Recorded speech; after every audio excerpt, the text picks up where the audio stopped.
Tes,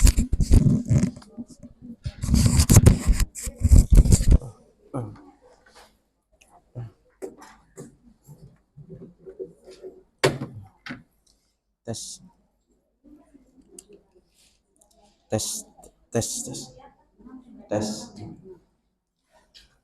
Baik, bismillah. Alhamdulillah hamdan katsiran tayyiban mubarakan fihi kama yuhibbu rabbuna wa yarda. Asyhadu an la ilaha illallah wahdahu la syarika lah wa asyhadu anna Muhammadan abduhu wa rasuluhu la nabiyya ba'dah. Allahumma salli wa sallim ala nabiyyina Muhammad sallallahu alaihi wasallam. Assalamualaikum warahmatullahi wabarakatuh. Alhamdulillah, ya Allah Subhanahu wa taala senantiasa memberikan kita nikmat kesehatan, meringankan langkah kaki kita sejak duduk menuntut ilmu. Semoga Allah Subhanahu wa taala memberikan kita kemudahan di dalam memahami apa yang kita pelajari, juga dimudahkan di dalam mengamalkannya. Tidak terasa kita udah puasa 20 hari, Bu ya? Hah? Oh, udah berapa hari sampai sekarang? Oh, udah masa 16 ya. Ya nggak terasa sebentar lagi Lebaran. Ya. Baik Ibu sekalian, berlalunya Ramadan, ada yang bahagia, ada juga yang bersedih. Kalau yang kepikiran kita Lebaran, maka berlalunya Ramadan sebuah kebahagiaan. Tapi orang-orang yang Allah takdirkan senang beramal saleh, berlalunya Ramadan itu adalah sebuah kesedihan, karena belum tentu akan ketemu tahun depannya. Nah, maka dari itu, demi kita maksimalisasi ibadah di bulan Ramadan, Anda tidak bosan mengingatkan, fokuskan di amalan-amalan yang Nabi Sallallahu Alaihi Wasallam sunnahkan, dari membaca Al-Quran, lalu berdoa, juga berzikir kepada Allah, sedekah, jangan lupa juga salat qiyamul lailnya atau salat tarawihnya. Yang paling kunci adalah teladani Nabi di dalam hal-hal di amalan-amalan disunnahkan puasa itu. Perhatikan seperti apa potret Nabi itu ketika berpuasa. Karena sekali lagi, sebuah ibadah itu akan semakin besar pahalanya ketika ibadah itu ikhlas dilakukan karena Allah dan juga sesuai dengan tuntunan Rasulullah sallallahu alaihi wasallam. Ini harus ada terus untuk kita ingat, karena bagaimanapun sebanyak apapun amalan yang kita lakukan, kalau tidak sesuai dengan contoh Nabi, maka yang kita dapatkan hanya capeknya saja, ya. Nah, jamaah rahimakumullah, kali ini kita akan singgung, karena kita udah masuk bertahap menuju penghujung Ramadan, di 10 terakhir Ramadan, yaitu terkait dengan Lailatul Qadar, ya. Erat kaitannya dengan masalah takdir dan doa. Nah, berbicara masalah Lailatul Qadar secara umum, maka para ulama sudah menjelaskan kepada kita ini bahwa berada di 10 terakhir Ramadan. Nah, apakah dia menetap atau berubah-ubah? Maka dia berubah-ubah. Nah, apalagi kasusnya kita di Indonesia ini puasanya beda. Lalu nanti mana yang jadi Lailatul Qadarnya nih? Ya kan? Itu.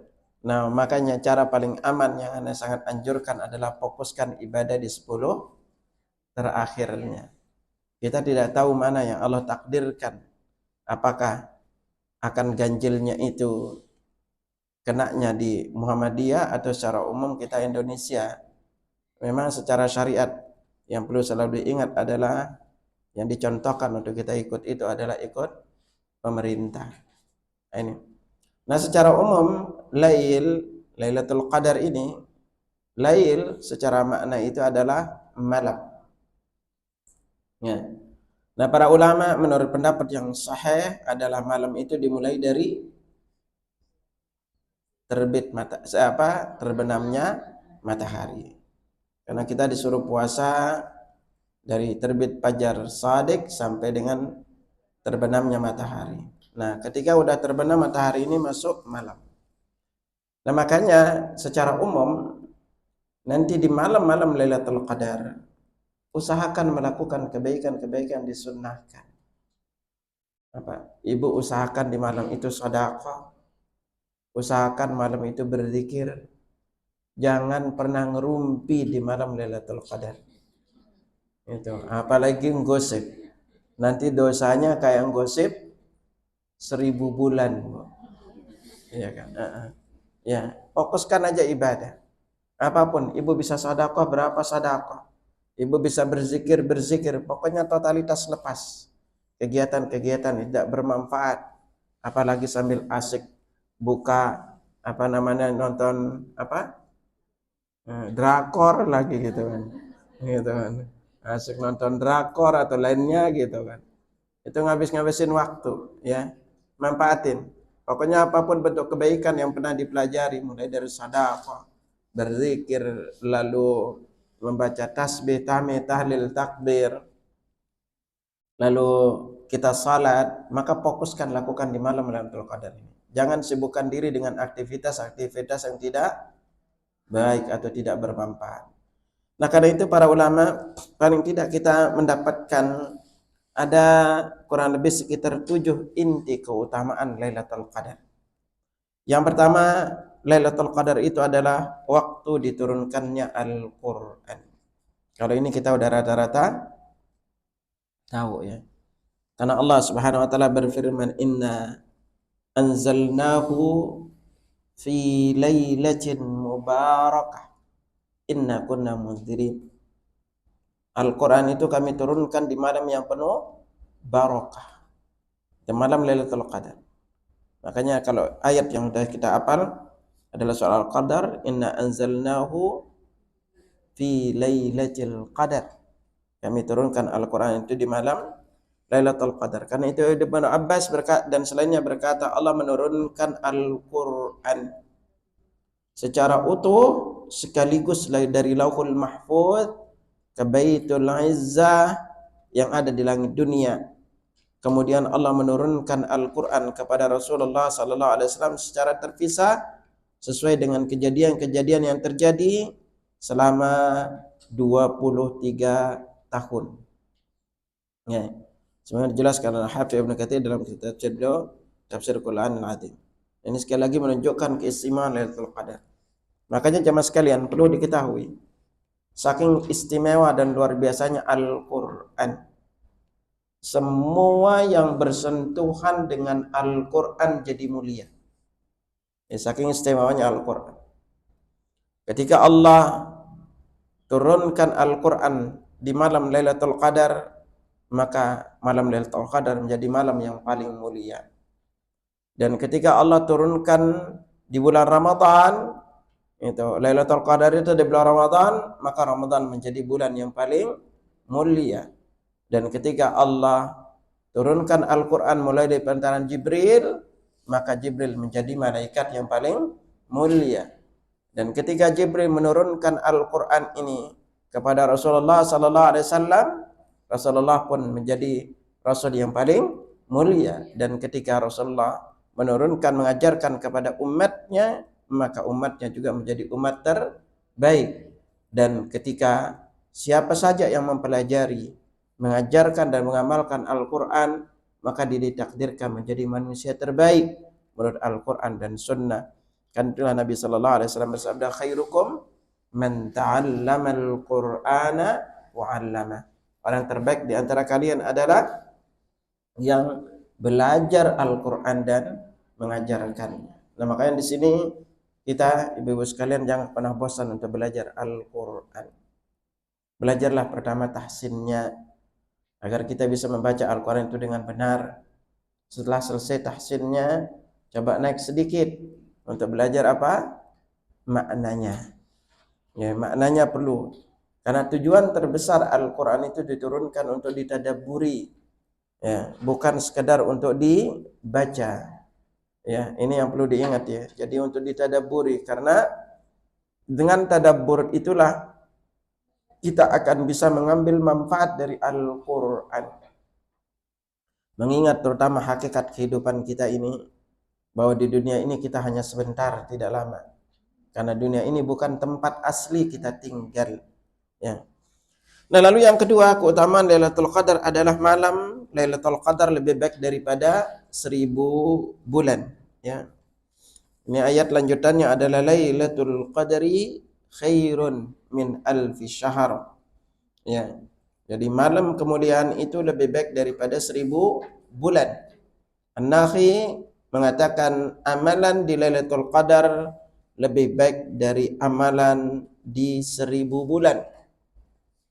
Mujahid, Qatadah dan ulama lainnya berpendapat bahwa yang dimaksud dengan lebih baik dari 1000 bulan adalah salat dan amalan Lailatul Qadar lebih baik daripada salat dan puasa di 1000 bulan yang tidak terdapat Lailatul Qadarnya. Ini jelaskan dalam Zadul Masir karangan Ibnu Jauzi. Ya.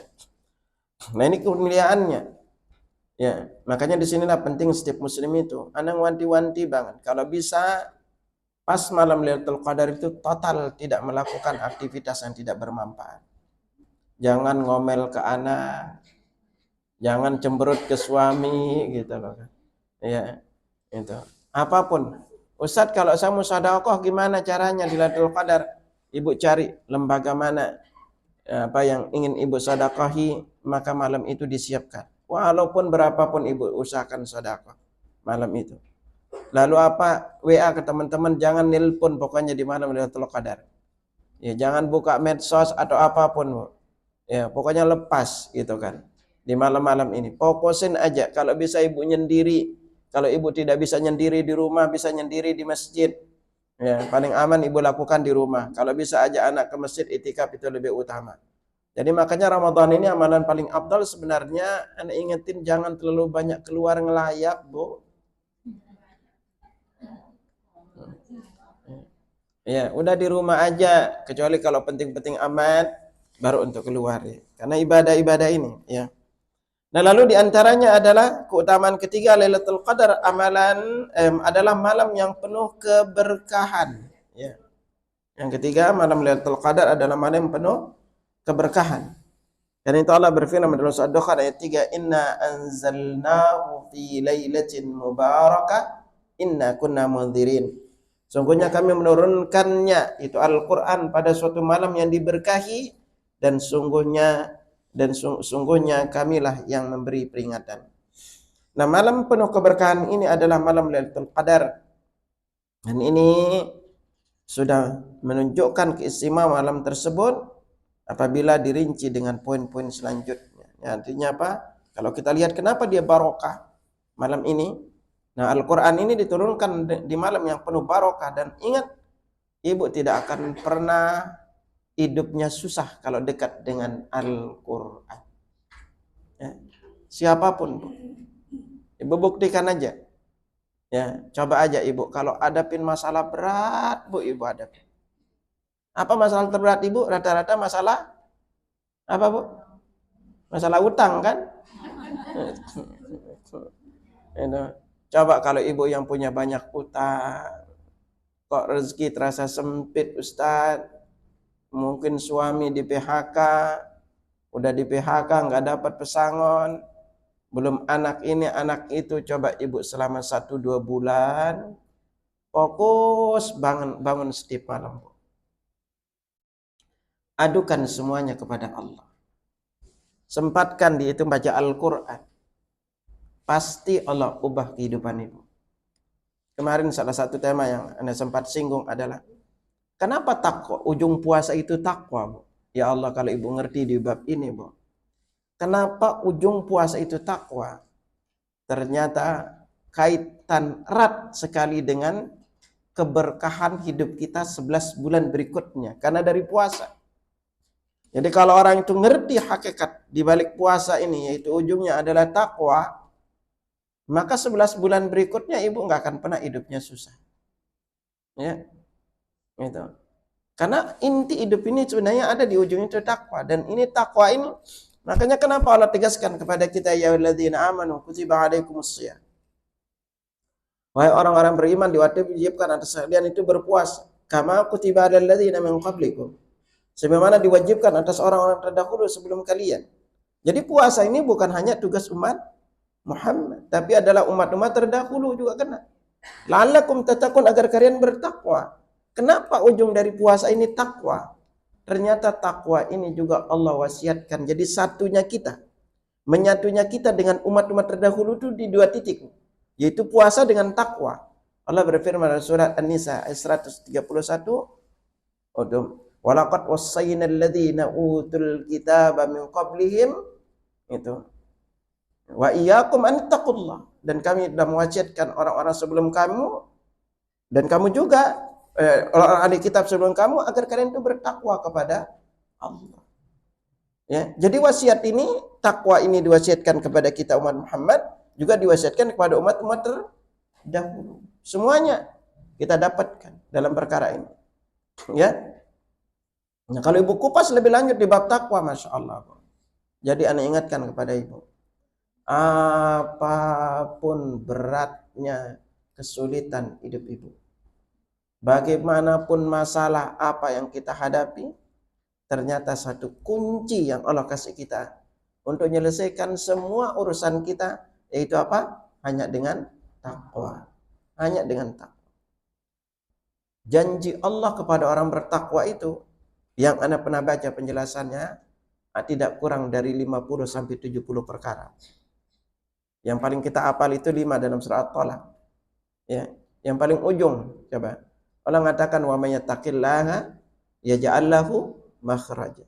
Siapa yang bertakwa kepada Allah, Allah berikan jalan keluar dari kesulitannya. Wa yarzuqhu min haitsu la yahtasib, dan diberikan rezeki dari arah yang tidak disangka-sangka. Ibu kalau udah dikasih dua ini, ibu nggak akan pernah susah. Ya, ada masalah, ada jalan keluarnya. Itu. Lagi nggak punya rezeki, Allah kasih. Coba, mau hidup apa lagi, Bu? Ya kan? Yang bikin ibu pusing apa? Ada masalah, nggak tahu solusi. Apalagi tambah nggak punya duit, lebih pusing lagi gitu loh kan. Lebih pusing lagi gitu. Nah ini, Pak. Makanya Allah berikan kita Ramadan ini, yang pada intinya Ramadan ini adalah latihan untuk kita. Latihan. Jadi makanya kita dididik oleh Allah selama 1 bulan penuh. Nah, salah satunya apa? Lewat Allah berikan kita kebarokahan di malam-malam Lailatul Qadar ini. Dan kebarokahan ini ngefek kepada kehidupan kita berikutnya. Bukan hanya sekarang aja bilangnya barokah. Makanya kalau ibu bersentuhan dengan Ramadan, kalau ibu ibadah di malam Lailatul Qadar, hidup itu akan lebih barokah di bulan-bulan berikutnya. Ini yang tidak kita sadari. Ya, makanya kenapa dibilang diturunkan di malam yang penuh barokah.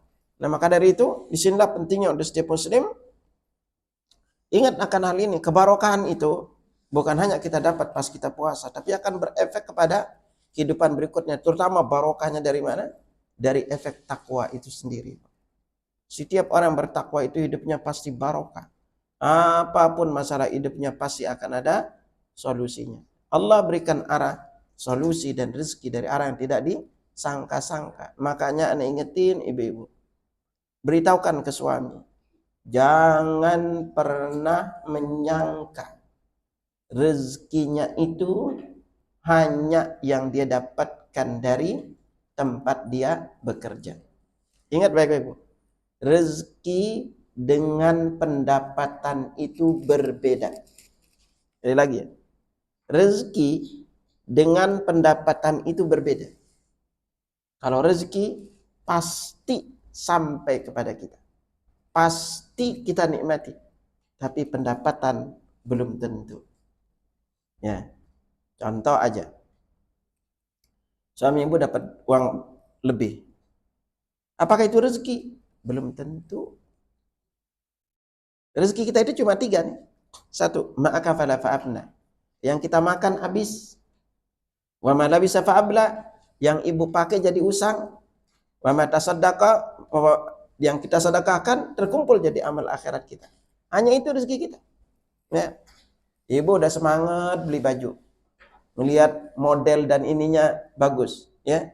Udah semangat beli baju. Apakah itu rezeki ibu? Belum tentu. Udah beli lalu taruh di lemari.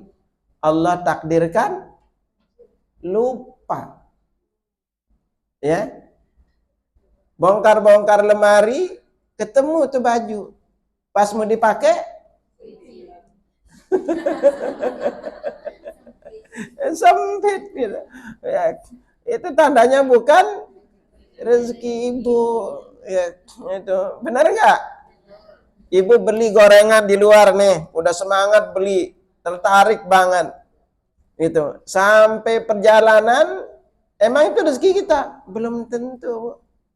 Bisa jadi di jalanan kita kasih orang, bisa jadi ibu lihat tuh pas satpam lagi nongkrong-nongkrong, ibu kasih satpam.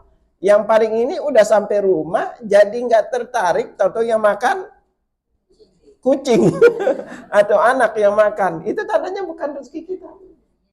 Bukan. Nah ini itu tandanya bukan rezeki kita. Jadi rezeki itu berbeda. Kalau rezeki itu pasti datang ke kita. Kalau rezeki, ya. Gitu.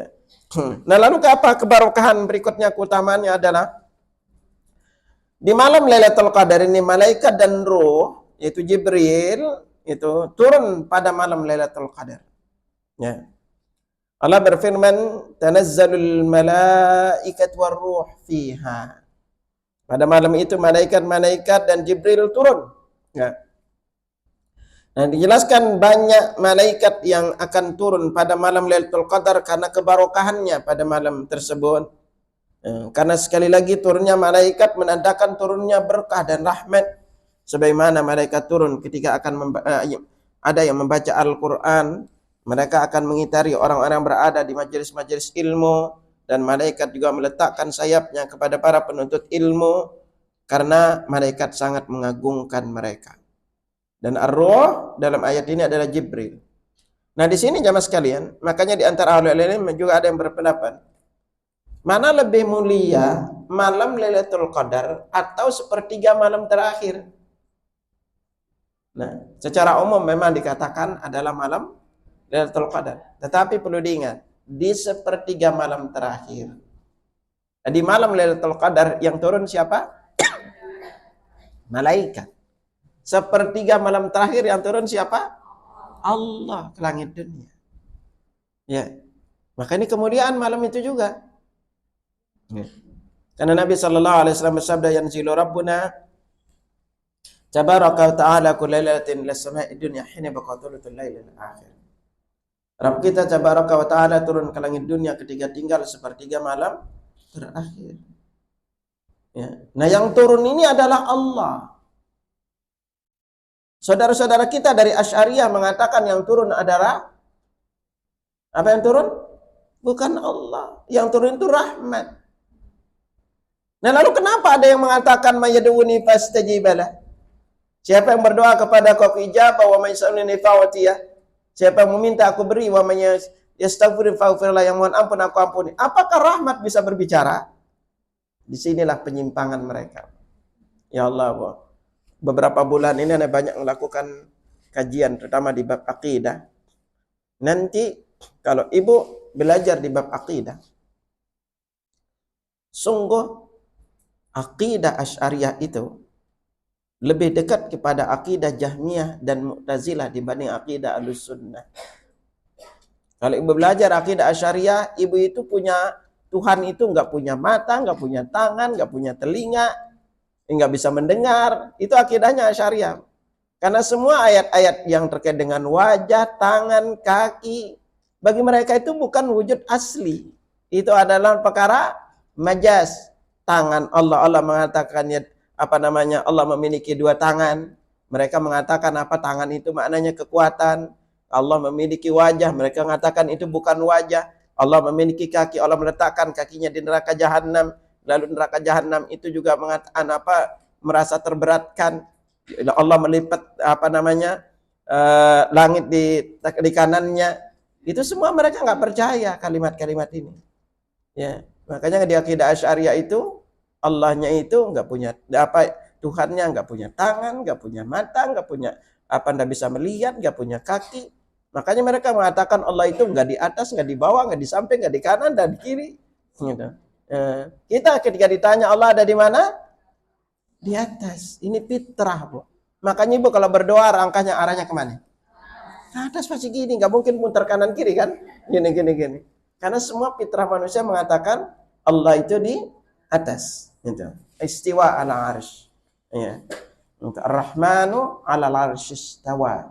Allah itu istiwa. Istiwa itu maknanya irtafa wa ala. Nah, cuma terjemahan ke Indonesia itu yang kurang tepat maknanya. Itu apa? Mengatakan maknanya adalah bersemayam. Ini kalimat yang kurang tepat, Bu. Kalimat bersemayam ini atau singgasana ini lebih ini lagi gitu kan. Ya, kalimatnya yang kurang tepat diterjemahkan. Karena istawa itu artinya irtafa wa ala, di atas, ya. Itu, di atas arsy. Ya maknanya bukan bersemayam. Nah ini keistimewaan sepertiga malam terakhir itu. Nah lalu Lailatul Qadar ini disifati dengan yang kelima ya. Lailatul Qadar ini disifati dengan salam. Ya Allah mengatakan lanjutan dari Al-Qadar ayat 5, salamun hiya hatta matla'il fajr. Malam itu penuh dengan kesejahteraan sampai terbit fajar. Yaitu malam tersebut penuh dengan keselamatan, di mana setan tidak dapat berbuat apa-apa di malam tersebut, baik berbuat jelek maupun mengganggu orang lain. Demikian sebagaimana dikatakan Mujahid, sebagaimana dijelaskan Ibnu Katsir dalam tafsirnya, juga dapat berarti malam tersebut banyak yang selamat dari hukuman dan siksa karena mereka melakukan ketaatan pada malam tersebut. Sungguh ini menunjukkan sekali lagi kemuliaan Lailatul Qadar. Selamat. Makanya Lailatul Qadar ini nanti punya ciri, Bu. Ya, salah satunya itu cirinya pagi itu matahari itu terbit. Kalau Ibu coba nanti praktekin hari-hari biasa, kalau matahari terbit jam 7, Ibu pandang aja matahari itu pasti bawaannya mata kita silau, Bu. Tetapi kalau di malam Lailatul Qadarnya, Ibu nanti pas malam Lailatul Qadarnya, kalau Allah takdirkan matahari terbit, itu jam 9-an Ibu pandang matahari itu, jam 7, jam 8, jam 9, itu mata kita nggak silau. Oh.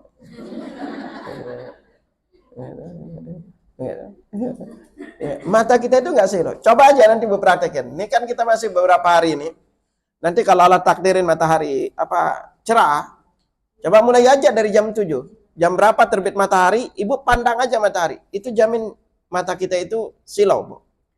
Tetapi kalau dia nanti malamnya itu, terutama di malam-malam ganjil, kalau Allah takdirkan nanti matahari terbit, maka silakan Ibu pandang. Sampai jam 9 itu dia nggak kerasa silau. Walaupun kita toleh dia gini.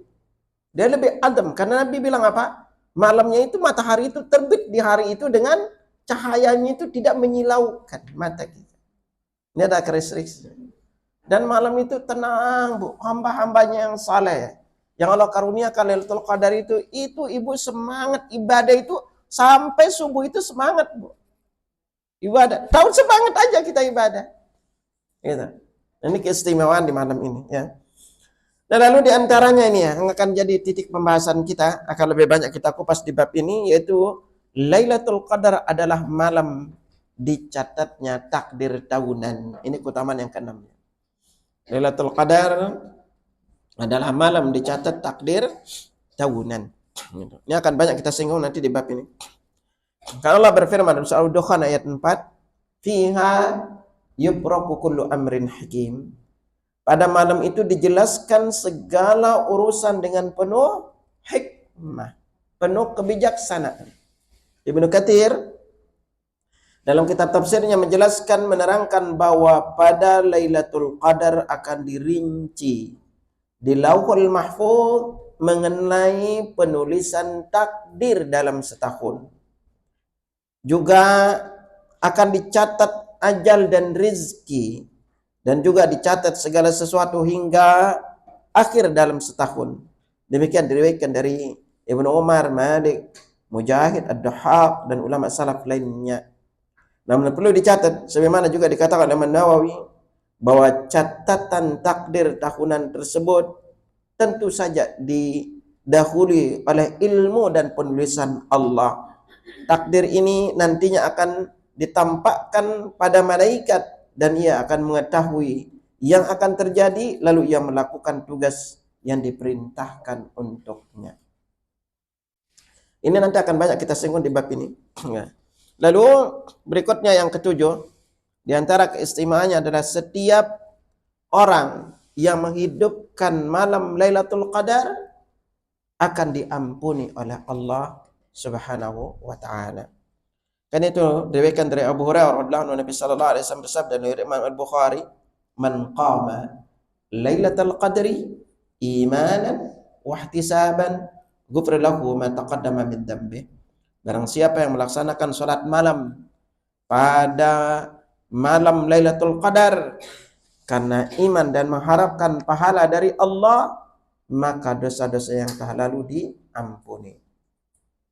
Al-Hafidz Ibnu Hajar Al-Asqalani mengatakan bahwa maksud imanan atau karena iman adalah membenarkan janji Allah, yaitu pahala yang diberikan bagi orang-orang yang menghidupkan malam tersebut.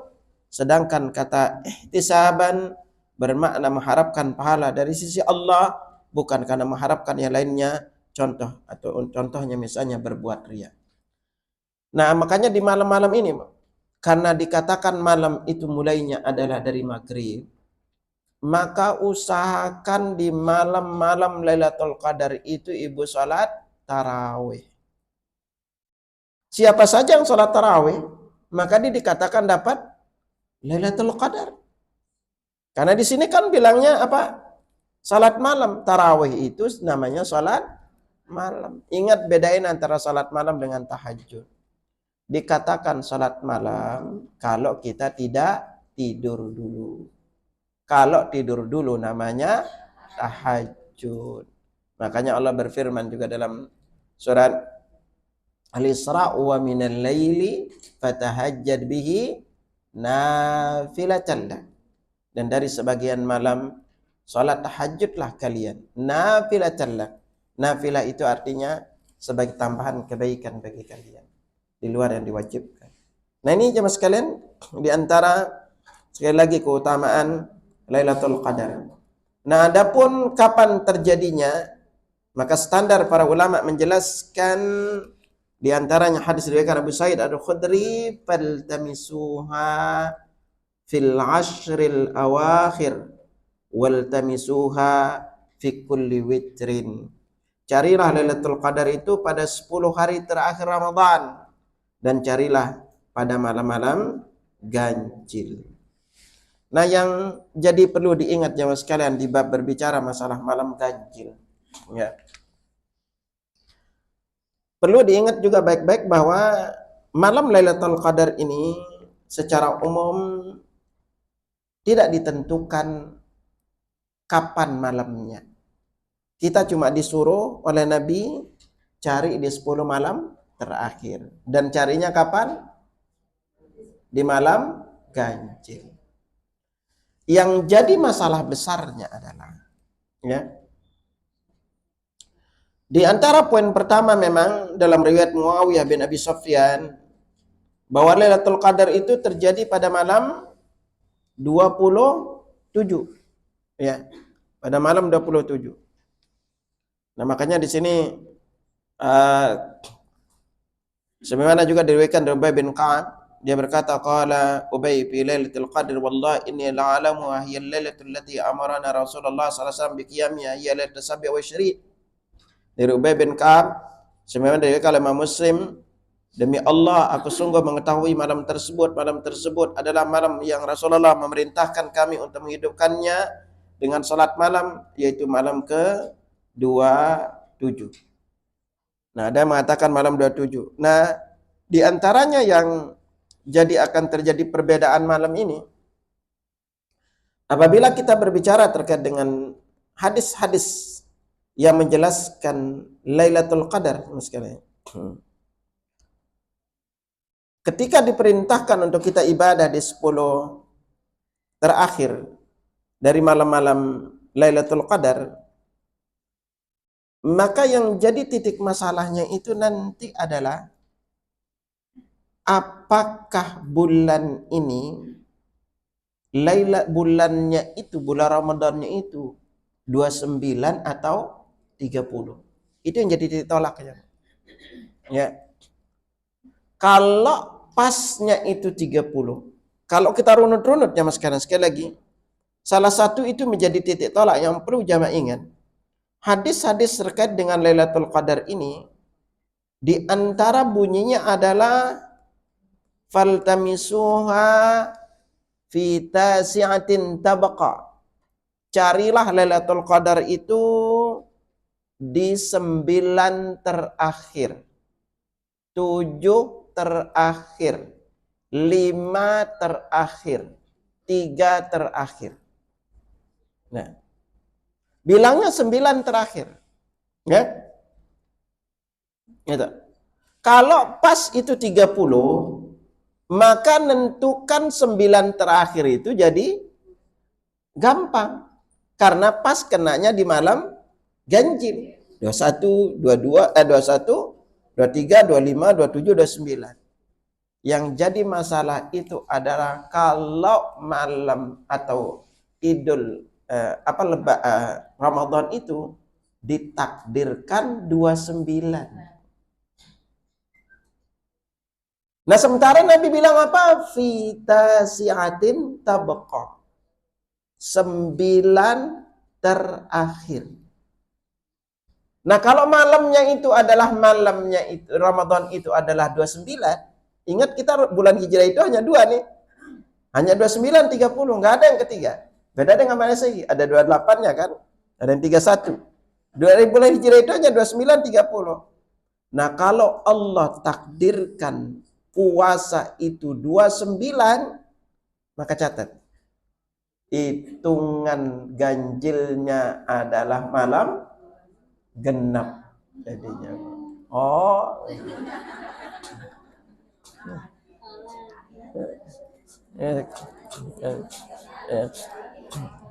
Ya. Itu perlu diingat ya. Karena bilangnya 9 terakhir. Nah, sekarang kalau kita runut 9 terakhir, ternyata tahun itu adalah genap. 9 terakhir udah mulai dari kapan? Hah? 20 jadinya. Iya. Itu. Makanya kenapa kita disuruh rajin-rajin ibadah di malam itu. Karena kita nggak tahu. Ini yang repot tahun ini nih, Pak. Ya. Ini yang kena Lailatul Qadar siapa nih gitu. Gitu. Yang kena itu karena kita di saat kita mengatakan ganjilnya di sono yang tetangga sebelah genap. Gitu. Bingung kan? Gitu. Dia malamnya itu rajin ibadah, kita kebanyakan pada bisa jadi tidur karena bagi kita itu adalah genap gitu kan. Nah, di kita rajin ibadah, mereka mengatakan genap. Maka pada intinya rajin-rajinlah ibadah di malam-malam ini, ya. Kita tidak tahu, hanya tugas kita itu adalah berusaha, ya. Dan satu doa yang perlu kita ingat, yang dianjurkan sering kita baca di malam Lailatul Qadar, doa apa bunyinya? Allahumma innaka afuwun tuhibbul afwa fa'fu anni. Nah, ini juga salah satu yang perlu diingat ya. Kenapa Allah mengatakan innaka afuwun? Nabi ajarkan, ya Allah sesungguhnya Engkau Maha Pemaaf. Dan Engkau cinta memberikan maaf, maka maafkan aku. Apa perbedaan kalimat al-afu dan al-ghafur? Ya, ini diantara salah satu penting untuk jamaah tahu ya. Agar nanti apa sih bedanya? Kenapa kita tidak mohon ampun aja kan, agar dosa kerja kita diampuni di malam Lailatul Qadar. Nah, kalimat al-afu dan al-ghafur itu memiliki perbedaan makna. Ini agar jamaah dimengerti ini, ya.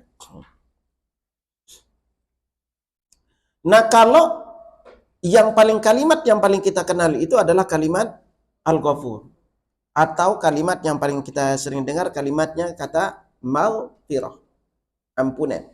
Ya.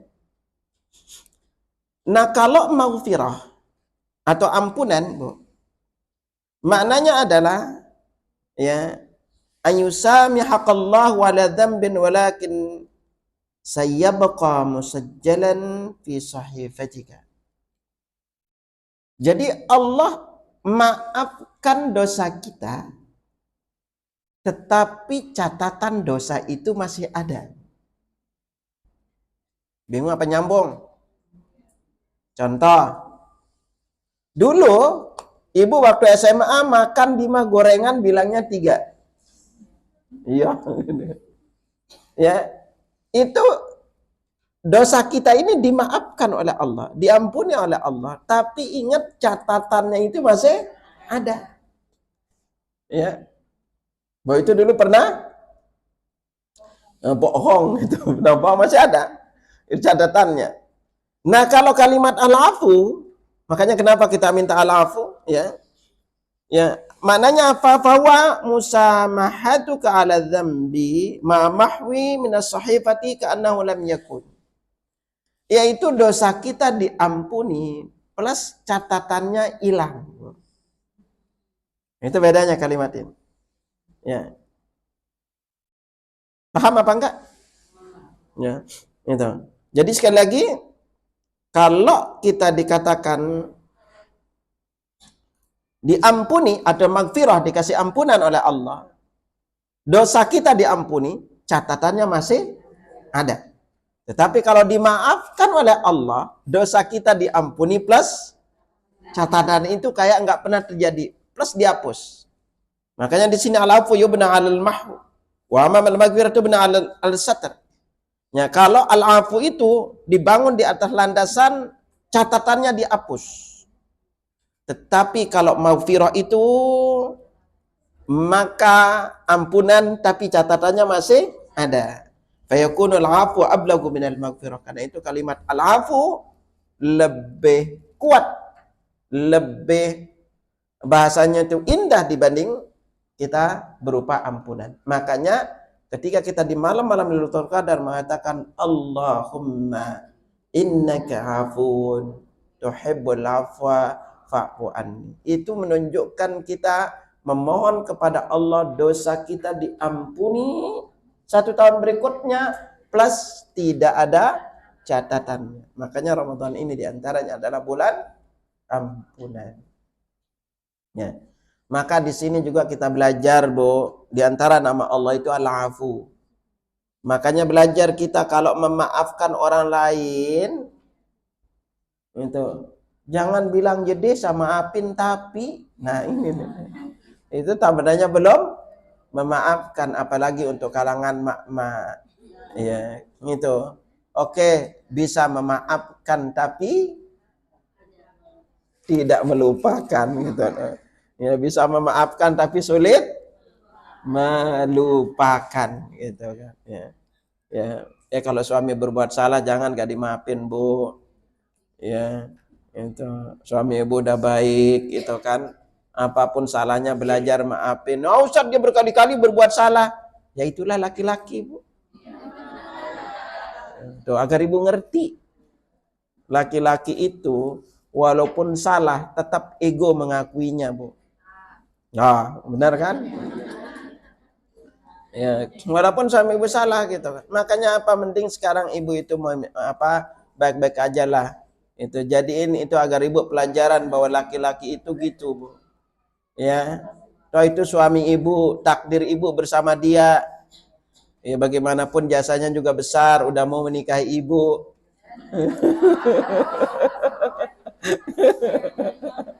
Ya, ya. Ya sekarang ibu kesel atau apapun itu suami ibu.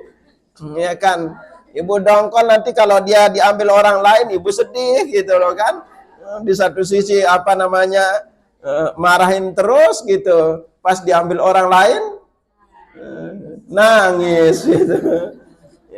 Ya, nah itulah namanya hidup. Makanya sering ingetin kepada para ibu-ibu, tolong ya. Anda ingetin baik-baik. Jangan pernah bangun pernikahan itu di atas cinta. Sekali lagi. Jangan pernah bangun pernikahan itu di atas cinta. Cinta itu perkara yang paling gampang luntur. Ya kan? Kalau ibu terlalu berharap setiap saat, tiap hari disayang, dikasih kalimat-kalimat gombal, pret.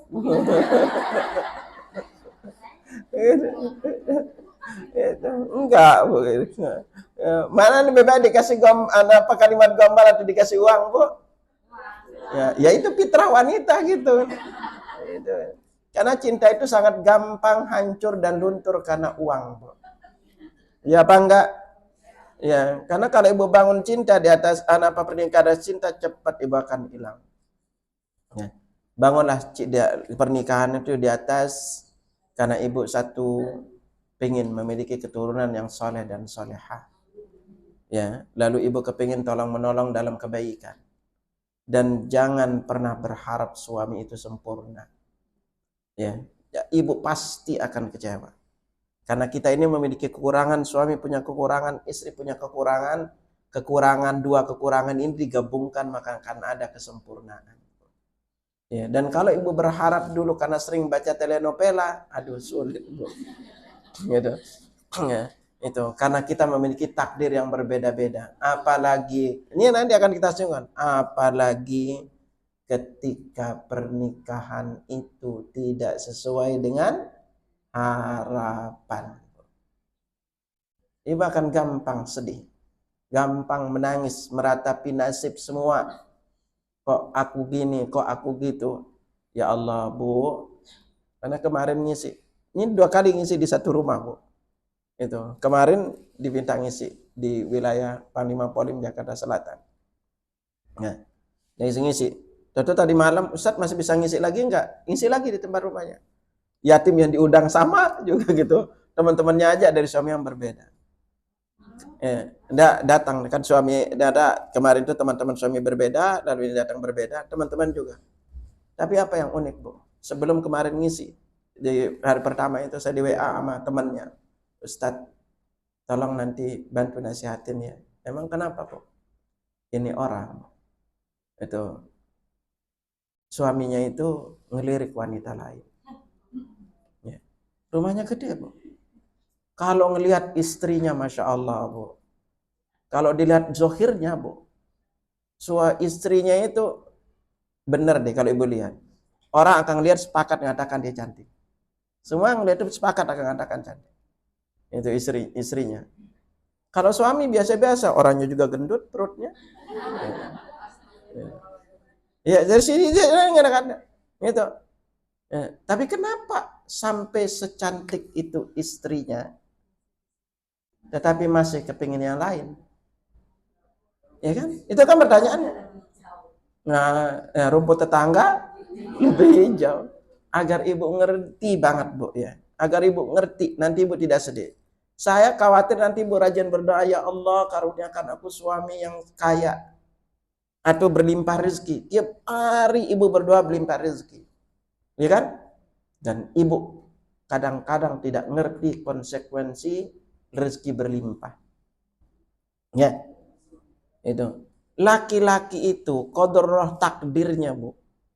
Kalau dia udah Allah lewatin, makanya Nabi bilang kan, fitnah umat itu 2. Apa? Harta dan wanita. Laki-laki itu fitnahnya ketika dia udah melewati harta dan hartanya itu secara umum berlimpah, maka pasti akan ditakdirkan, bahasanya takdir keduanya itu pasti apa? Wanita. Agar ibu nanti tidak sedih. Itu fitrahnya, Bu. Dan yang berani menikah yang kedua itu rata-rata yang kaya, yang miskin, boro-boro. Hidup sendiri aja susah. Ya. Ini nanti agar ibu itu tidak sedih, Bu. Ya. Ibu berharap rezeki suami sukses. Tiap hari ibu doain itu agar suami sukses. Tapi kadang-kadang ibu tidak sadar ada takdir lainnya. Allah kabulin doa ibu suami sukses, Tetapi ibu tidak nyadar ada takdir yang lainnya. Gitu loh kan. Nah ini agar ibu nanti tidak ini, makanya apa, berdoalah dapat rezeki yang lebih bermanfaat. Sampai anak pernah bawa jamaah, Bu. Jamaah umrah. Lalu ketika kita berangkat, waktu itu ada suami istri, terus ada ibu plus anak plus ibunya. Ya. Jadi dia bawa anak anak kecil, lalu dia sama ibunya.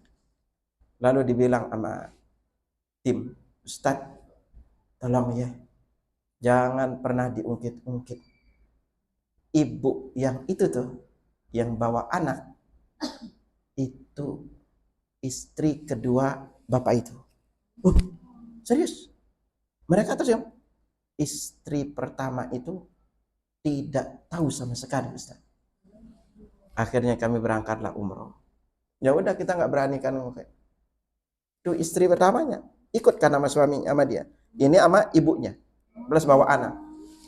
Tuh ibu, Bu. Namanya emak-emak kalau lihat anak kecil ngapain, Bu? Dia gendong main-main tuh sama anak yang kecil, Bu.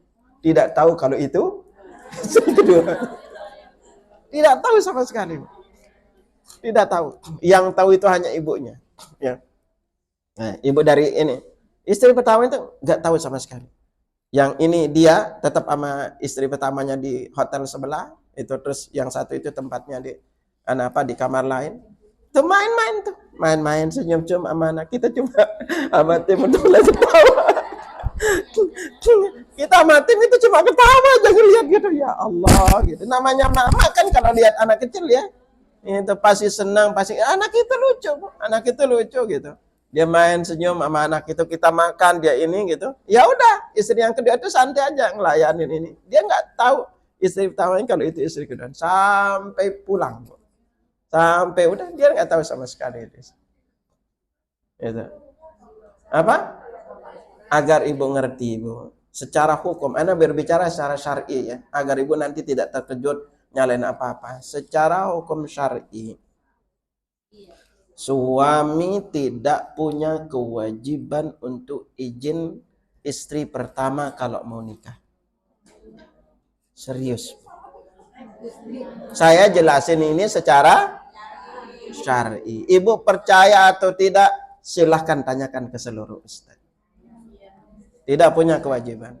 Sebagaimana suami ibu tidak punya kewajiban untuk memberitahukan semua penghasilannya. Jadi nanti jangan ibu tuntut, Bu. Mana semua penghasilan? Enggak, Bu. Tugas ibu adalah dikasih nafkah oleh suami. Kalau kurang, minta. Kalau pelit, ambil diam-diam. Itu tugas ibu tuh. Enak kan? Gitu kan? Tugas ibu itu gitu. Ya, jadi nanti ibu tidak merasa terzolimi. Nah, disinilah titiknya, Bu. Ana ingetin ibu baik-baik. Kenapa Ana bilang ini? Soalnya hampir rata-rata. Bisa Ana katakan seberapa persennya? Bisa dikatakan 80% lebih. Setiap laki-laki yang Allah takdirkan secara dunia sukses, maka ibu siap-siaplah untuk minimal dia punya 2-4. Itu konsep. Makanya kalau ibu lihat, coba giniin tangan ibu, Bu. Coba giniin tangan ibu. Udah? Kanan atau kiri? Coba ibu perhatiin.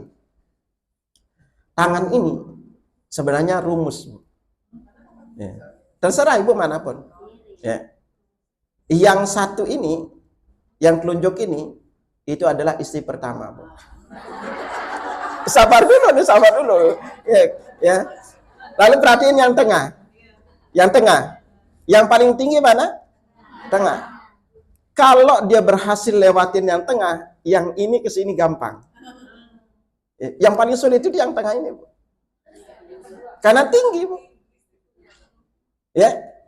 Kalau dia berhasil lewatin yang paling tinggi ini, Bu, ke sini-sini itu gampang, Bu.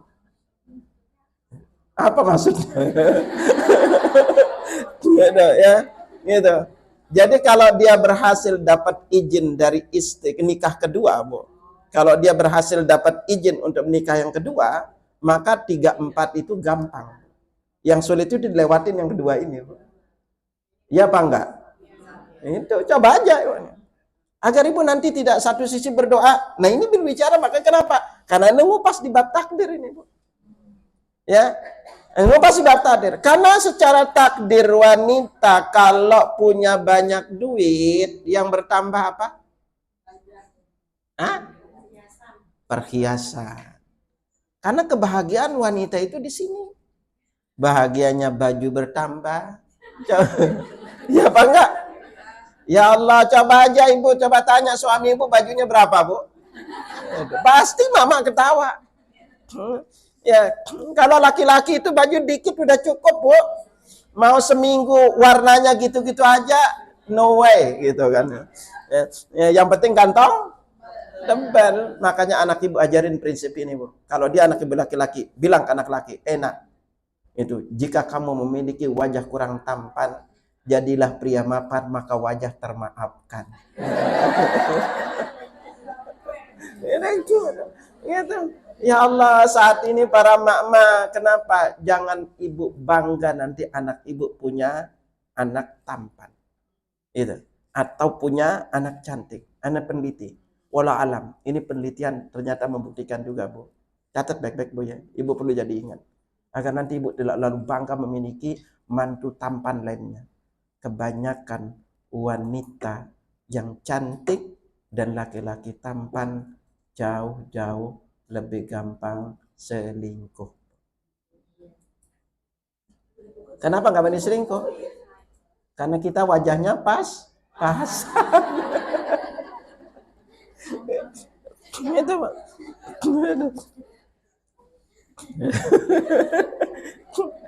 Itu kalau ibu tidak ini gitu. Ya makanya jangan terlalu berharap, Bu, gitu.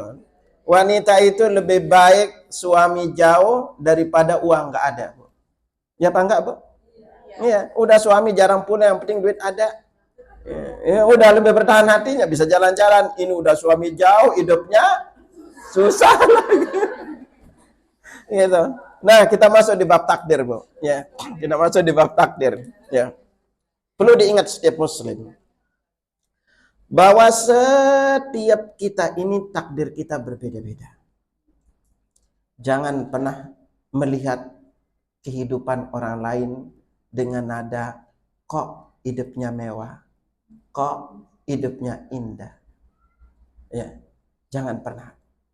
Makanya Allah sampai firmankan kepada kita, wala tamuddanna 'ainaika ila man matta'na bihi. Jangan kamu terlalu menjulurkan pandanganmu, terlalu takjub dengan apa yang kami berikan mereka nikmat, apalagi terhadap orang-orang kafir. Ya, ya Allah, kita tidak tahu takdir kita. Bisa jadi ibu mengatakan punya mobil itu indah, enak, punya rumah mewah itu enak. Ya Allah, Bu, dia punya mobil 10, yang dipakai berapa? 1. Ya, dia punya rumah banyak, yang dipakai berapa? Kolam renangnya, emang tiap hari berenang? Boro-boro. Ibu, yang pengen berenang tiap hari itu yang nggak punya kolam renang. Benar, Bu. Benar apa enggak? Iya, karena ibu merasa indah. Ya Allah, Bu, aneh udah bahasanya itu udah masuk tuh di rumah-rumah mewah-mewah. Yang punya rumah boro-boro berenang, Bu. Yang sering berenang siapa? Tamu, lalu berikutnya saudaranya atau pembantunya. Itu yang sering berenang, Bu. Iya kan? Itu. Ini makanya kalau ibu kepingin, aduh indah kayaknya punya rumah baru, aduh, rumah ada kolam renang apa boro-boro, Bu. Itu. Makanya kita jangan terlalu terpesona, Bu. Kenapa Anda bilang seperti ini, Bu? Bukan 1-2, Bu. Anda ketemu dengan jamaah-jamaah, ya Allah. Satu jamaah kemarin Anda ngisi itu sebelum Ramadan di tempat beliau. Ya. Gede rumahnya, Bu. Itu. Depan kolam renang gede, pokoknya kalau ukuran itu luar biasa gede rumahnya. Apa yang terjadi, Bu? Punya suami lebih indah hidup dengan yang kedua dibanding dia. Kalau suaminya datang, bawaannya pengen pergi. Coba. Ya. Nah, kenapa? Ya nggak bisa dipungkiri yang kedua itu lebih muda dibanding dia, dibanding beliau. Iya kan? Iyalah itu. Itu gede rumahnya, Pak. Iya kalau ibu lihat, masya Allah gitu. Karena anak apa akrab beliau. Kalau beliau ini kemarin sampai WA terakhir WA Ustaz, anak nyumbang Al-Quran Ustaz. Ya udah. Dan itu yang terjadi, Bu.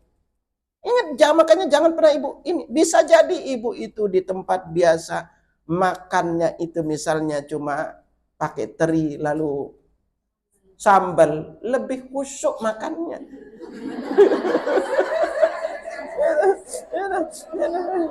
Ya bangga. Apalagi mama itu khusyuk makan gitu. Dan ingat, ya, perlu diingat, catat baik-baik. Lauk paling enak apa? Lauk paling enaknya apa? Ya Allah, ini berarti lauk paling enak itu lapar. Benar, Bu? Oh, benar itu. Oh, kalau lapar apapun itu belum tentu, Bu, ibu punya banyak itu ini. Apalagi namanya mobil lainnya itu, masya Allah, Bu.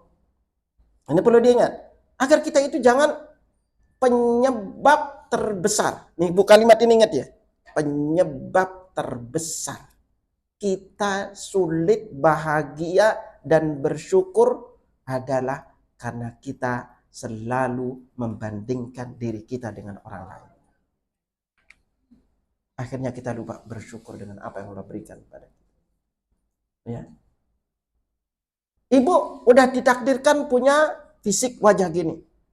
Karena tiap hari nonton drakor, Bu. Yang tangan apa, mukanya apa? Mulus, kinclang, tirus gitu semuanya gitu kan. Allah lalu ibu banding-bandingkan diri. Ya. Ibu nonton sinetron selalu yang ditampakin rumah-rumah mewah. Ya Allah, Bu. Kalau ibu pernah sering ke rumah-rumah yang kaya, Bu. Itu rumahnya gede, sepi isinya. Anaknya, Bu, dari pagi sampai sore sekolah. Udah kuliahnya di mana? Luar negeri sih. Itu rumah plong-plong, Bu. Serius, Bu. Itu. Udah ketemu dengan banyak jamaah yang ini. Setiap ngisi di Pondok Indah, anak ini mana anaknya? Enggak ada, Bu.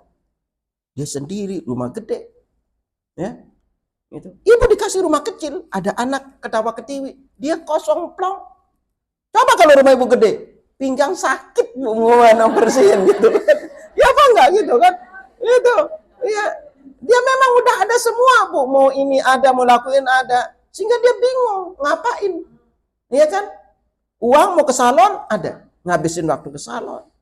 Itu. Ngabisin ini. Itu yang terjadi, Bu. Kalau tidak dikasih hidayah untuk belajar ilmu. Ini takdir kita itu beda-beda. Karena kenapa ibu pingin indahnya punya rumah itu?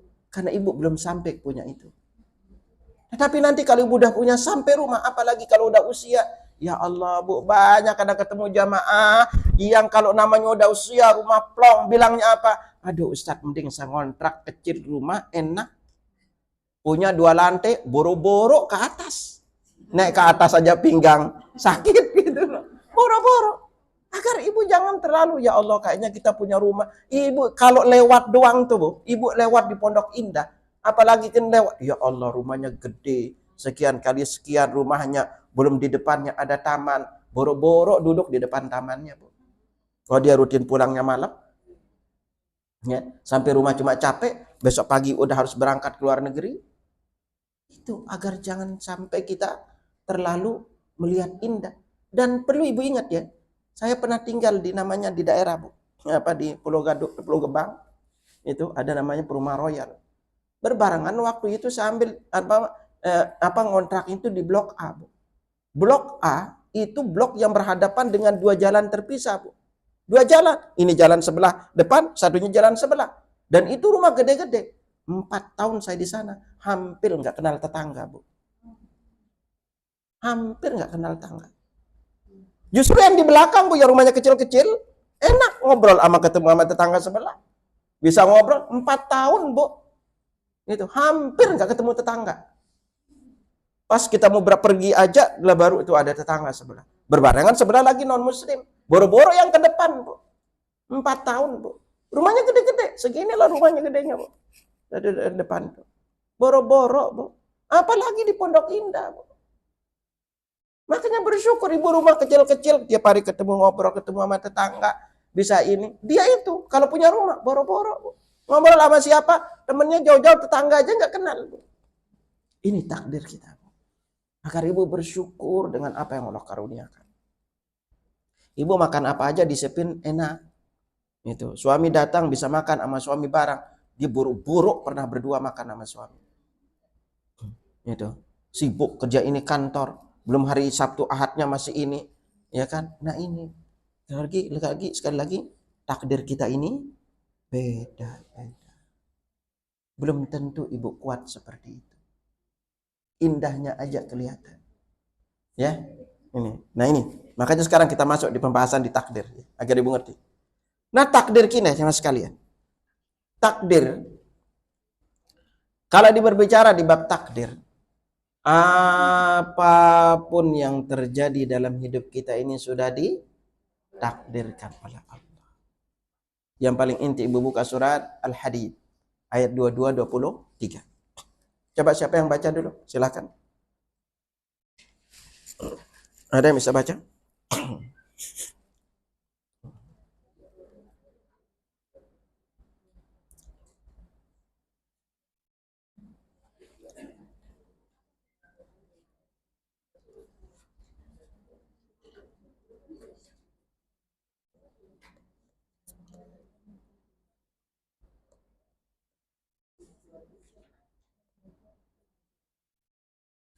Ada yang bisa baca? Silakan.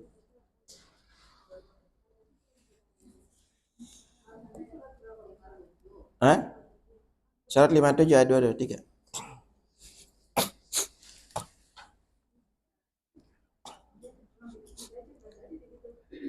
Silakan. Ada yang baca dulu.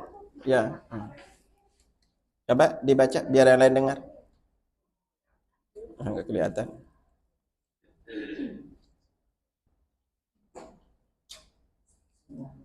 Setiap bencana yang menimpa di bumi dan yang menimpa dirimu sendiri, semuanya telah tertulis dalam kitab Lauh Mahfuz sebelum kami mewujudkannya. Sungguh yang demikian itu mudah bagi Allah. Agar kamu tidak bersedih hati terhadap apa yang luput dari kamu, dan jangan pula terlalu gembira terhadap apa yang diberikannya kepadamu. Dan Allah tidak menyukai setiap orang yang sombong dan membanggakan diri. Ayat ini tolong ibu pegang ya. Allah tegaskan kepada kita ma asaba min musibatin fil ardh. Apapun musibah yang menimpamu di bumi. Coba, musibah di bumi apa, Bu? Woi. Apa musibah di bumi? Musibah di bumi, gempa, tsunami, gunung meletus, ya. Wala fi anfusikum, dan apapun yang menimpa dirimu sendiri. Yang menimpa diri kita apa? Sakit, kematian, terus apa lagi? Uang ibu dipinjam nggak balik-balik. Jadi ingat ya, apa kata Allah? Illa fi kitabin min qabli an nabra'aha. Semuanya sudah kami catat dalam Lauhul Mahfuz. Sampai-sampai di mana posisi ibu duduk, siapa yang nyender, siapa yang selonjor, itu juga udah ditakdirkan oleh Allah. Ya kan itu ya. Itu ya. Ya, posisi ibu duduk aja udah ditakdirin oleh Allah. Ya. Nah, tujuannya apa? Agar takdir ini kita ini. Kata Allah lebih lanjut apa? Tadi kalau yasir demikian itu mudah bagi Allah. Tujuannya likaila ta'sau ala ma fatakum. agar kamu itu tidak bersedih dengan apa yang tidak kamu dapatkan. Dulu ibu ngangkat tangan waktu muda. Harapan punya suaminya apa, Bu? Woi. Pengen dapat suami kaya, lalu plus mungkin pengen soleh. Iya, ya. Bahkan kalau ibu bisa berharap lahir dari orang tua yang kaya raya. Ya. Tahu-tahu yang terjadi apa, Bu? Ya. Ada orang maaf yang pacarannya lama dulu waktu SMA. Tahu-tahu boro-boro menikah sama dia. Karena pacaran itu bukan menentukan takdir, Bu. Ibu karena kita nggak tahu perjalanan hidup kita akan kemana. Ya.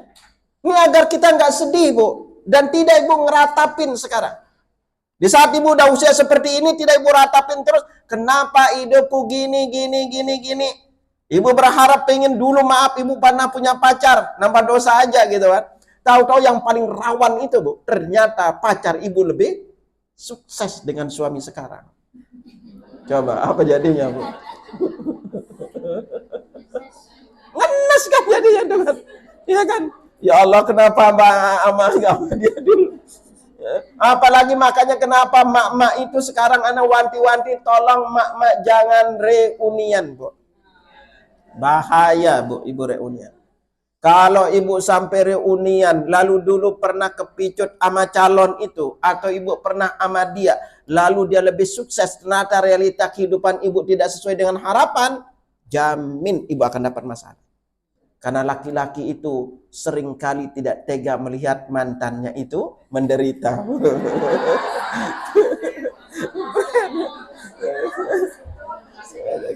Hati-hati, Bu. Ya, modus nanti jadinya. Kalau ada kasus gitu, anu bukan cerita 1-2 kasus ini, Bu. Benar sampai jamaah itu cerita. Ya, gara-gara apa? Kehidupannya gitu dengan suami biasa-biasa aja. Tahu-tahu apa? Ketika reunian, Bu. Ketemulah istrinya itu dengan mantannya dulu. Dan mantannya itu sekarang jadi direktur. Bukan manajer, direktur. Akhirnya apa? Disuruhlah ngelamar di tempatnya. Ya, udah disuruh ngelamar, gajinya ternyata Masya Allah, Bu. Lebih gede karena apa? Mantan, Bu. Itu dari sejak dia gaji lebih gede, mulai berani nolak-nolak suami. Mulai terus apa namanya? Sering pulang agak telat, akhirnya terjadilah. Itu. Apa namanya itu, Bu? Apa? Yang apa namanya? CLBK ya.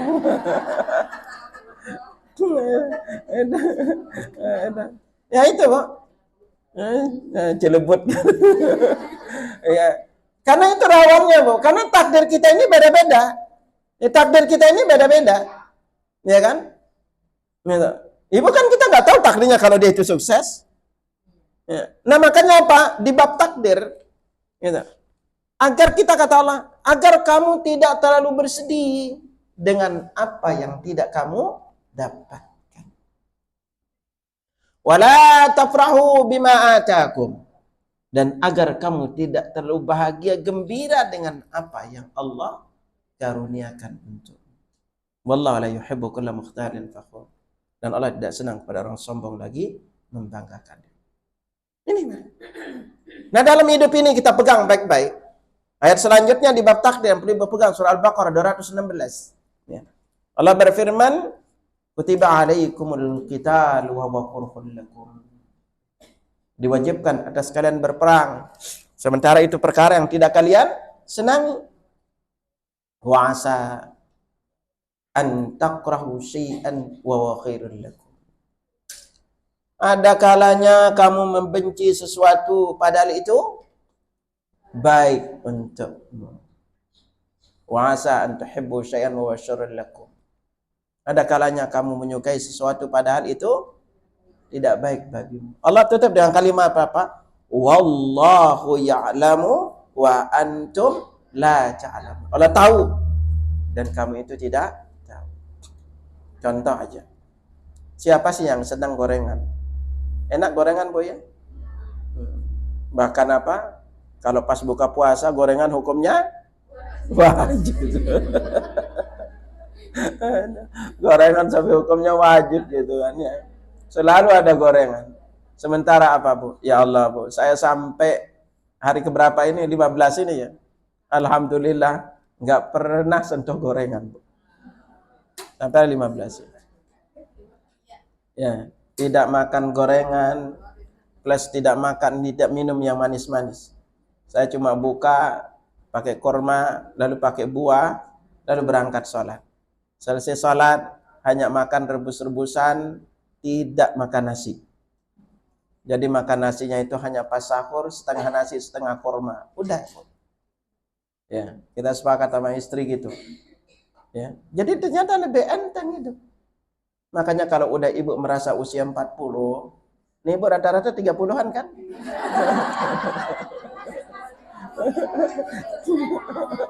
Aduh 17. You know? Kalau ibu udah merasa usia masuk 40, anak ingetin banget Bu. Dari sekarang belajarlah mengurangi hal-hal yang hanya enak sebanyak sejauh 6 cm aja. Tolong Bu, kalau ibu kepingin. Anak makan sekarang udah tinggal milih mau sehat atau nikmat, itu aja Bu. Karena saya lebih memilih sehat, ya udah saya belajar lepas. Gorengan udah nggak tertarik, apalagi yang manis-manis, plong Bu. Sampai istri bilang, emang nggak bosan gini-gini aja? Ya udah kita nikmatin aja, karena kita pengennya sehat. Itu aja. Udah nggak tertarik sama itu, udah lepas. Maaf gitu, udah nggak ini. Atau walaupun buka di tempat lain, sementara buka itu ya Allah macam-macam ada Bu. Hanya cari mana yang bisa dimakan udah. Yang lainnya udah enggak. Itu. Hanya pengennya gitu. Makanya ibu kalau udah mulai usia 40-50, kok Ustadz kulit saya kelihatan gelap Ustadz. Udah ibu kurangin gorengan, kurangin yang manis-manis, ketemu 3-4 bulan kulit ibu cerah kembali. Serius Bu. Coba aja Bu. Ya. Nah itu bagi kita enak kan? Sementara apa itu? Ternyata ujungnya nggak baik. Bisa jadi kita nggak senang olahraga, nggak senang mungkin rebus-rebusan. Saya hampir setiap hari Bu. Pagi itu nggak sarapan Bu. Kalau hari luar, rebusan, telur 2, berangkat. Nasi udah enggak. Nasi itu kalau di luar Ramadan hanya makan siang aja. Sampai malam nggak makan nasi. Nggak enak. Iya itulah konsekuensinya. Nah sama ketika Allah timpakan kepada kita suatu takdir. Nih hadis yang penting ibu pegang di balik adik. Nabi SAW bersabda dari Imam Ahmad dari Anas bin Malik. Ajibtu lil mu'min, kata Nabi. Aku begitu takjub pada seorang mukmin. Bilangnya mukmin bukan muslim. Ya. Innallaha la yaqdi lil mu'mini qada'an illa kana khairan lah. Sesungguhnya Allah tidaklah menakdirkan sesuatu untuk seorang mukmin melainkan pasti itu yang terbaik untuknya. Penting untuk kita pegang. Jadi apapun takdir kita saat ini itu terbaik, Bu. Allah mungkin takdirkan suami ibu tidak sukses karena Allah tahu kalau suami ibu nikah lagi bukan kesakitan. Benar apa enggak? Ibu nggak tega. Mungkin bisa jadi ibu pingsan, mungkin ibu sakit. Gitu. Karena kemarin jamaah itu cerita, Bu. Ya, suaminya nikah. Dia udah bilang mau nikah. Gitu. Tapi ternyata istrinya kurang izinin. Akhirnya suaminya nikah. Tahu apa? Tahu yang terjadi dianya itu kayak orang gila, Bu. Karena nggak siap, suaminya sukses. Ya mau gimana lagi, Bu? Kan takdir kita ini berbeda-beda. Karena Allah tahu ibu itu nggak kuat. Makanya Allah kasih suami biasa-biasa. Gitu. Ya. Agar jangan terlalu ibu bersedih. Ibu masih bisa berjalan bareng, punya anak, nikmatin. Mungkin sisi lainnya itu. Ya. Dengan ibu tahu Allah takdirkan anak ibu jadi soleh-soleha. Ya Allah, Bu, anak jamaah-jamaah itu. Anaknya itu rata-rata di luar negeri. Dia yang harus pergi untuk ketemu anaknya. Ya. Itu pasukan itu biasa ini. Kita kemarin pas lagi umrah. Ya. Ngobrol-ngobrol, ternyata dia sering ke sana. Tuh dia anaknya kuliah di UK dan tempat lain. Ketemu. Ya. Belum tentu ibu bisa bahagia. Dan yang paling kunci Bu, ana ingetin ya. Ketika Allah titipkan ibu rezeki banyak, saya nggak jamin ibu bisa duduk manis taklim. Serius. Ini kalau ibu istri si para menteri, boro-boro duduk taklim. Benar nggak? Nggak level duduk taklim. Ya. Nggak yakin, Pak.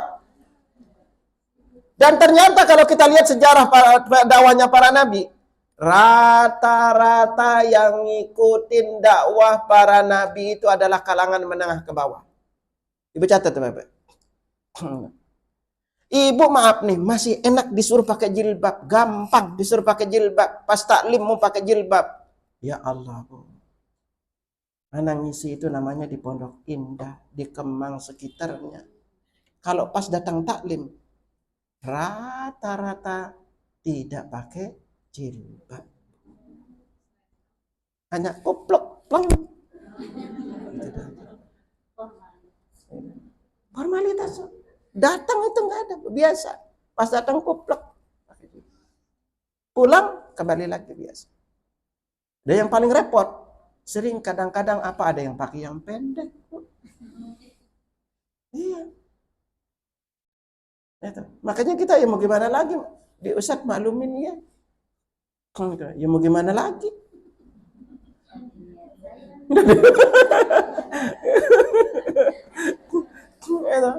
Itu realitanya. Hatta ini. Itu. Ibu gampang kalau disuruh. Oh disuruh jalanin syariat ini mau. Disuruh ini belum. Yang kaya itu belum tentu. Ya, apalagi anak-anaknya. Nah ini realita kita. Ya. Nah maka dari itu kita takdir kita ini beda-beda. Ya. Karena Allah tahu apa yang terbaik untuk kita, bukan menurut kita. Ya. Makanya sekali lagi apapun yang Allah takdirkan untuk seorang mukmin, maka itu yang terbaik untuknya. Dan ingat, kalau ibu kepingin bahagia, selalu hidup antang tenang, lakuin 3 perkara ini. Ini kata saya oleh Islam Ibnu Taimiyah juga. Tapi ini juga ada hadisnya. Apa? Yang pertama, idza an'ama syakara. Kalau diberi nikmat bersyukur. Wa idza batuliya sabara. Kalau diuji sabar. Wa idza adnaba istaghfara. Kalau berbuat dosa istighfar. Itu kunci kebahagiaan besar. Jadi apapun yang Allah saat ini berikan kepada kita, bersyukurlah, Bu. Karena nanti kita belum tentu kuat kalau ditanya di akhirat terkait dengan nikmat ini, Bu. Ayat yang paling Bu apalah adalah surat apa? At-Takatsur. Tsumma latus'alunna yauma idzin 'anil na'im. Nanti semua nikmat itu akan Allah tanya sama kita. Tuh berapa banyak baju ibu yang nggak kepake di lemari, ditanyain sama Allah kelak itu. Gitu kan? Itu. Makanya kalau baju yang udah kepake semending sedekahin ke orang lain agar suami ibu ngelihat, ya Allah baju istriku sedikit, dibeliin, Bu. Itu rumusnya, Bu. Tuh ingat ya, kalau ibu mau dibeliin baju baru sama suami yang udah lama, kasih ke orang lain, pasti insya Allah dibeliin baju baru sama suami. Karena suami itu nggak tega lihat istrinya pakaiannya sedikit. Ya. Belajarlah bersyukur. Apapun saat ini Allah takdirkan kepada kita. Karena ini yang cocok dan terbaik untuk kita. Karena kita belum tentu kuat, Bu. Bisa jadi kalau Allah takdirkan suami ibu sukses, ibu jarang suami ibu pulang. Kuat nggak ibu? Kuat nggak ibu setiap hari suami jarang pulang? Allah takdirin walaupun sekian sekian suami ibu ada di rumah. Bisa main sama anak-anak. Ibu bisa makan bareng sama suami. Kalau kaya raya belum tentu, Bu. Ya kan? Itu. Maka syukuri apa yang ada. Ya, jangan cuma terus membandingkan dengan anak sebelah. Karena ujian kita ini beda-beda. Ya. Dan maka ini terjadi kisah di Arab. Ya. Jadi ada suaminya pengusaha. Lalu apa? Dia ini punya tetangga sering pulang, sering makan sama sama tetangganya, sama istrinya, yang tetangganya. Nyeletuklah istrinya. Ya, kapan kita kayak dia ya? Bisa pergi bareng, bisa ini bareng terus gitu. Akhirnya apa? sama suaminya, dikasihlah modal tuh tetangganya. Udah dikasih modal, ternyata suaminya itu sukses. Yang terjadi apa? Sama, dia sering ninggalin istri juga. Itu agar ibu ngerti itu. Ya ujungnya sama, akhirnya dia bilang suami, bener kan sama kan? Itu. Nah ini agar kita tidak terlalu bersedih dan tidak terlalu melihat orang lain. Lalu kalau kita diuji sabar, ini yang jadi titik tolaknya. Ujian kita ini juga beda-beda. Jangan menyangka diri paling menderita, bro. Itu. Ada yang diuji sama anak, ada yang diuji sama suami, ada diuji sama mertua, ada diuji sama istri, ada diuji sama tetangga. Semua ujian kita ini beda-beda, bro. Ya, yang diuji sama harta, suaminya jarang pulang, sering pulang. Yang tidak diuji dengan harta, mungkin jarang ketemu suami. Ujian kita ini beda-beda, Bu. Jadi jangan pernah merasa paling menderita. Ujian kita ini beda-beda. Coba aja Ibu perhatiin satu dengan lainnya. Nggak ada yang sama ujian kita ini. Ya. Ibu diuji dengan kekayaan, tapi catat baik, belum tentu punya banyak anak. Ibu mah gampang punya anak gitu kan. Yang lain belum tentu, Bu. Lama punya anak. Udah berusaha dan ketika dia pengen punya anak, pengorbanannya luar biasa, Bu. Harus pakai ini, cek dokter, belum lagi ini, belum ini. Ya Allah, Bu, anak ingat di anak sendiri, Bu. Ya. Anak pertama sampai 4, Bu. Itu di mana masa kehidupan kami itu masih rada-rada susah, Bu. Istri ngelahirin itu gampang, Bu. Itu gampang. Anak pertama, apalagi anak kedua. Anak kedua itu sampai beratnya itu 3,9. Lahirnya itu gampang, Bu. Itu ketika masih kondisi susah. Tapi ketika udah lebih membaik, Bu, anak yang kelima dan keenam itu harus sesar. Dua-duanya sesar, harus ambil keputusan cepat untuk sesar gitu. Dua-duanya disesar.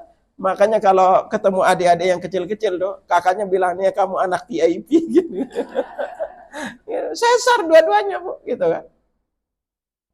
Dan itu ujian kita beda-beda. Makanya dari sinilah berbicara di bab takdir. Yang bisa merubah takdir kita adalah doa. Ya. Yang bisa merubah takdir kita doa. Maka Nabi SAW bersabda, la yaruddul qada illa doa.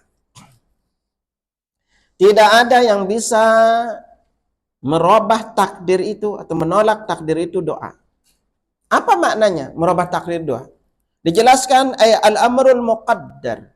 Semua perkara itu sudah ditakdirkan. Fad-du'a'u yakunu sababan fi adami nuzulil bala al-muqaddar lidzalika as-sahs. Jadi dengan kita berdoa, maka takdir yang ditakdirkan untuk orang tersebut bisa jadi tidak turun kepadanya. Ya. Wa qila radduhu wa tahwin wa takhfif ma nazala 'alal 'abdi minhu. Atau maknanya dia itu bisa meringankan efek dari musibah itu kepada seorang tersebut. Ya. Jadi artinya apa? Ketika ibu sekarang ditakdirkan suatu takdir. Tapi juga dia ditakdirkan belajar. Lalu kita belajar doa. Akhirnya kita berdoa. Yang awalnya musibah itu akan besar terjadi dalam hidup kita. Lalu karena kita terus berdoa, bisa jadi Allah ringanin musibah kita.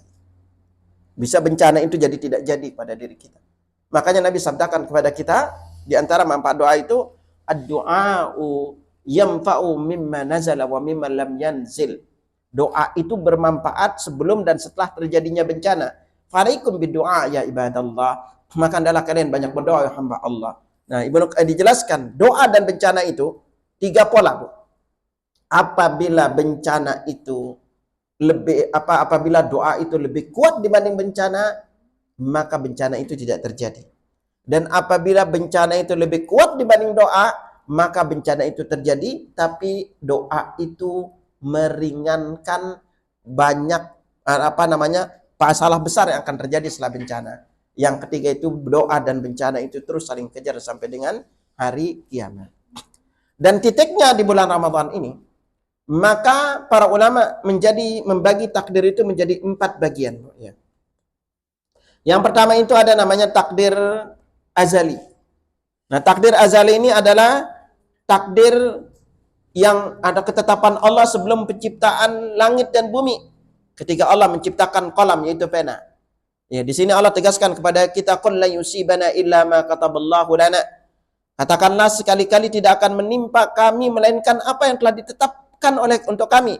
Wallahi tawakkal falyatawakkalul mutawakkilun, dan kepada Allah lah orang mukmin itu bertawakal. Ini namanya takdir azali. Lalu berikutnya ada namanya takdir kitabah. Ya. Takdir kitabah ini adalah pencatatan perjanjian ketika manusia ditanya oleh Allah di dalam rahimnya, di dalam alam rahimnya, yang mengatakan, alastu bi rabbikum, apakah aku Tuhan kalian? Mereka mengatakan qalu bala, mereka menjawab tentu, syahidna, kami bersaksi. Ini namanya kitabah. Tetapi titik yang tolak akan kitabahnya, yang ketiga itu adalah takdir umri, yaitu takdir terkait dengan penciptaan kita di dalam rahim, yang ditentukan di sini 4 perkara ya. Apa yang ditentukan? 1, diantaranya jenis kelaminnya, lalu ajalnya, berikutnya amalnya, lalu saqiyan am sa'id, apakah dia itu bahagia atau tidak, juga rezekinya. Itu ditentukan semua di rahim. Jadi rezeki kita itu sudah ditentukan, tetapi nanti ada, semoga nanti lain waktu Anda bisa singkungkan apa-apa yang bisa menjadikan rezeki kita bertambah, dan belajar juga dari sekarang ibu-ibu mengakses rezeki yang tanpa batas. Ya. Nah, ini yang kalau di rahim kita ini sekali lagi, ketika ditiupkan rahim, nutfah di dalam rahim seorang wanita, maka nanti sudah ditentukan ini perkaranya.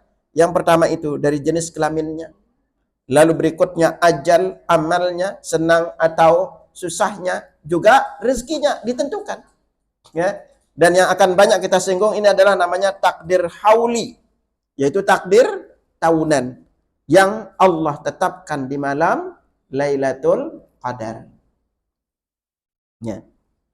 Jadi takdir hauli ini sekali lagi Allah menetapkan segala sesuatu yang terjadi dalam 1 tahunnya. Nah, 1 tahun dari sekarang, kemana ibu akan pergi? Berapa banyak uang yang Allah takdirkan akan ibu dapatkan? Apa aja makanan yang ibu makan? Baju apa aja yang ibu beli? Maka dicatat di malam Lailatul Qadarnya. Nah, makanya pernah singgungkan, lalu kalau sekarang kita, apapun yang kita doakan, ibu terus berdoa kepada Allah. Di hari-hari ini, jika ibu memiliki hajat-hajat tertentu, mulai dari pengen umroh gratis bintang 5, lalu pengen apapun yang ibu inginkan, mungkin anak lulus untuk masuk kuliah tertentu, atau ibu pengen sehat, yang dengkulnya sakit, biar sembuh penyakitnya. Ibu mungkin ada niat untuk hafal Al-Quran atau sedekah apapun, jangan ingetin, dari sekarang berdoalah. Minta. Tulis keinginan ibu. Coba tulis 3 apa yang paling benar-benar Allah ingin kabulkan untuk ibu. Coba tulis dulu. Woi. Nah, ditulis dulu.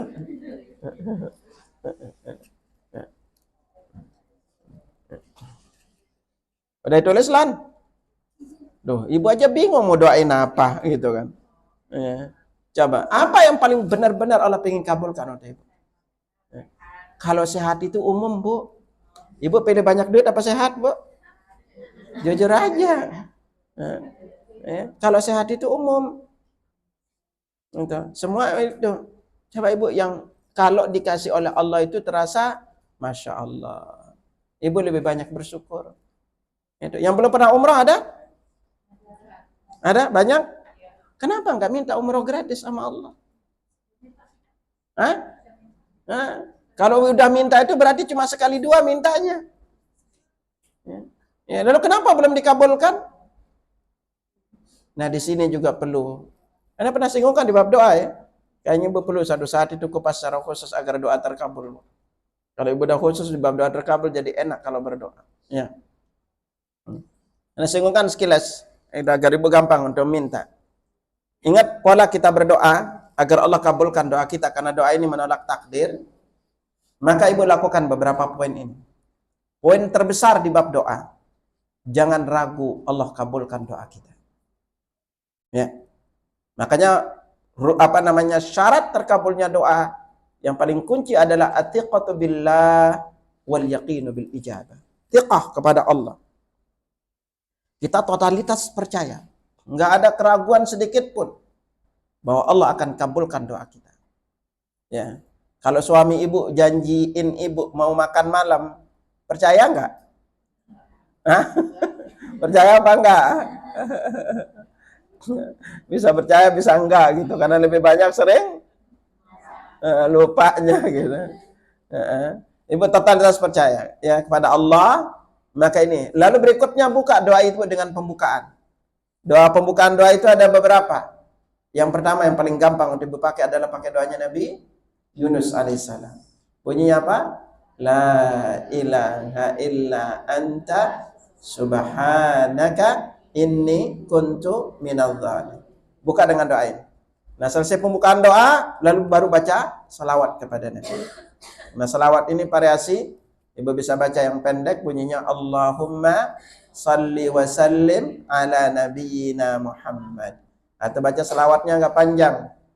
Ya Allahumma salli ala Muhammad wa ala ali Muhammad kama sallaita ala Ibrahim wa ala ali Ibrahim innaka Hamidum Majid. Allahumma barik ala Muhammad wa ala ali Muhammad kama barakta ala Ibrahim wa ala ali Ibrahim innaka Hamidum Majid. Baru isi doanya.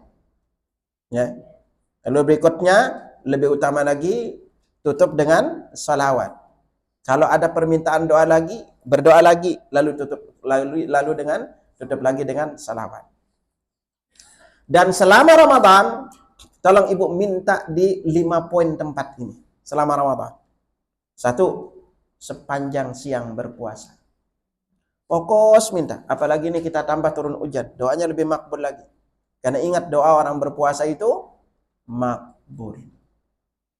Ya, Nabi sallallahu alaihi wasallam bersabda, "Thalathatun la turaddu da'watuhum." Ada 3 golongan orang yang tidak ditolak doanya. Salah satunya disebut as-shaim hatta yuftir. Orang berpuasa sampai dia berbuka. Orang berpuasa sampai dia berbuka. Lalu berikutnya kapan? Yang paling kunci adalah ketika berbuka. Ini jarang kita pakai nih. Nabi katakan thalathatun la turaddu da'watuhum, ada 3 golongan tidak ditolak doanya. Lis-shaim hina yuftir. Orang berpuasa ketika dia berbuka. Dan yang paling kunci ibu terus minta adalah di sepertiga malam terakhirnya. Kalau ibu bangun sahur, angkat tangan dulu berdoa sebelum makan sahur. Lalu yang paling juga penting yaitu hari Jumatnya. Ibu usahakan selesai salat asar, duduklah sejenak.